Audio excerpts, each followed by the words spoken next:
Desde que comenzó el mes, por lo menos en 14 estados del país y en Puerto Rico, los casos de COVID-19 han alcanzado un número récord desde que comenzó la pandemia. Mientras tanto, un estudio indica que se evitaron millones de contagios gracias a las restricciones impuestas por los estados. Randy Serrano con la información. En algunas ciudades del país los casos de COVID-19 han bajado, pero en otras la historia es completamente diferente.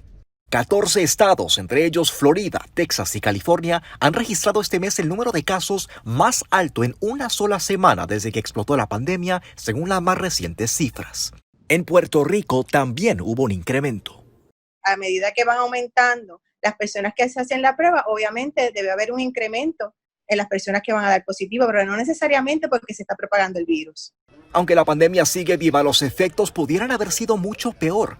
Según un estudio publicado en la revista Nature, las medidas que se tomaron y que paralizaron el país evitaron que unas 60 millones de personas más se contagiaran del virus. Evitar, como te digo, las aglomeraciones grandes de personas en las escuelas, en los trabajos, en las oficinas. Esta es la nueva norma que todos vamos a tener que seguir por lo menos hasta que tengamos una vacuna que sea efectiva. Y con las protestas masivas, a los expertos les preocupa un incremento de casos. Esta activista de Georgia que tiene COVID-19 no sabe si se contagió antes o después de la protesta en la que participó. El doctor que lidera los esfuerzos contra el COVID-19 dijo que aunque entiende y comparte la frustración de las personas en torno al racismo, también le preocupa la salud pública. Aunque para muchos manifestantes el racismo es también un problema de salud pública, tal como el coronavirus. Los expertos insisten que no hay que bajar la guardia en lo que queda del año, ya que la preocupación es que haya otra ola del virus en el otoño y el invierno. Randy Serrano, Telemundo.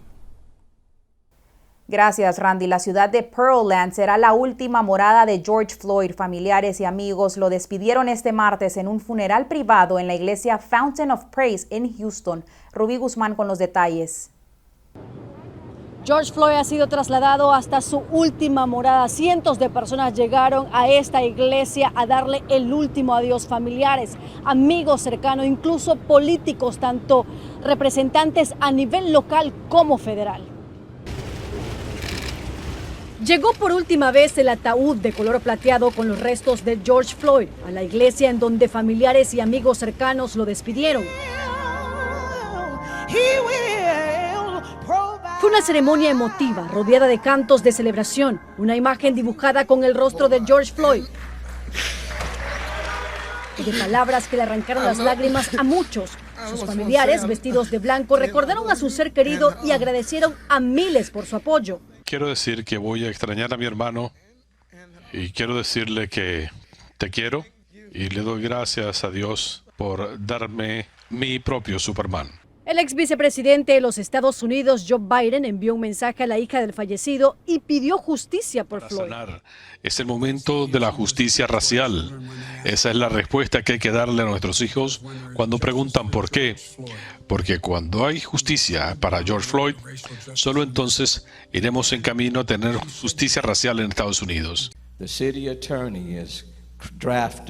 Durante la ceremonia, el alcalde de Houston presentó una orden ejecutiva a nivel local que obliga a los agentes del orden a entregar una advertencia antes de disparar. En esta ciudad se prohibirán los estrangulamientos. En esta ciudad vamos a exigir técnicas para deescalar confrontaciones. Hay que advertir antes de disparar. Hoy nos levantamos como una sola voz. Podemos cambiar las leyes, pero no el pensamiento. Y esa es nuestra meta, aseguró el reconocido pastor Mason Johnson.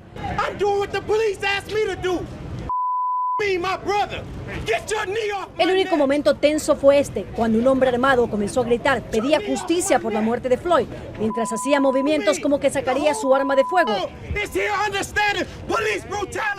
La policía asistió y hora después, Floyd salió a su última morada en donde varias personas lo veían pasar.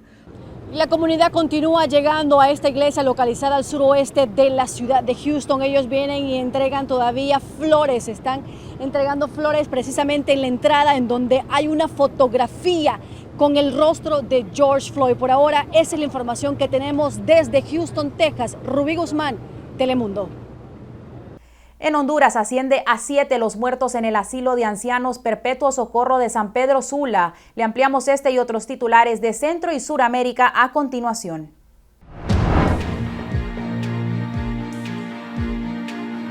En Honduras, la jefa de la región metropolitana de salud, Lesbia Villatoro, informó hoy martes que las muertes del COVID-19 en el asilo de ancianos Perpetuo Socorro de San Pedro Sula Cortés subieron a 7. La funcionaria explicó que tras la confirmación de 3 muertes la semana pasada, el número de fallecidos en el lugar de ancianos se elevó a 7 y 10 que se han recuperado. La especialista aseguró que los fallecimientos de los 7 adultos mayores se dio porque ellos ya tenían una enfermedad de base que empeoró el COVID-19.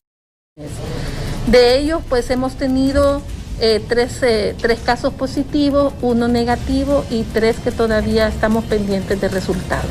Por su parte, el Sistema Nacional de Gestiones de Riesgo, SINAGER, informó que el COVID-19 ha cobrado 4 nuevas víctimas mortales en Honduras, con las que se suman 262 desde marzo, mientras que los casos del contagio se elevaron a 6.450, con 123 nuevos registrados ayer lunes. En Nicaragua, la opositora Coalición Nacional, que aglutina a las principales fuerzas disidentes de Nicaragua, denunció ayer lunes al presidente Daniel Ortega ante la Organización de las Naciones Unidas por supuestamente llevar al país a una situación de riesgo de muerte masiva con la pandemia del COVID-19 y solicitó que designe un enviado especial. La solicitud de los opositores se basó en la forma de que Ortega maneja la pandemia y se caracteriza por no establecer restricciones, aplicar mínimas medidas de prevención social y promover aglomeraciones. La omisión criminal del régimen ha contribuido a la expansión del contagio, hasta ha llevado a una situación de riesgo de muerte masiva que, tal como lo expresa el Papa Francisco, podría catalogarse como la promoción de un genocidio virósico, indicó la Coalición Nacional. Y en Panamá, las autoridades de ese país reimplantaron las restricciones de la movilización de género y número de identidad personal en la capital y en una provincia aledaña tras el repunte de casos del COVID-19 en los últimos días en el país, que acumula ya 16.004 contagios y 386 muertos. Se ha detectado que no se está llevando debidamente el tapabocas y es de uso obligatorio en el país. No se está respetando el distanciamiento social en el transporte público y tampoco en las largas filas de los supermercados y otros comercios autorizados para operar, argumentó Porcel. Las noticias internacionales son traídas a ustedes por Orleans Furniture, la mueblería oficial de los latinos. Nos vamos a una pausa y al regresar los deportes con Giovanni Carvajal y el tiempo con nuestra meteoróloga Gabriela Dellán, quien nos tiene un adelanto. Gaby. Y finalmente comenzamos a ver un panorama más agradable durante los próximos días. Vamos a estar hablando precisamente de estas condiciones al regresar en el pronóstico del tiempo.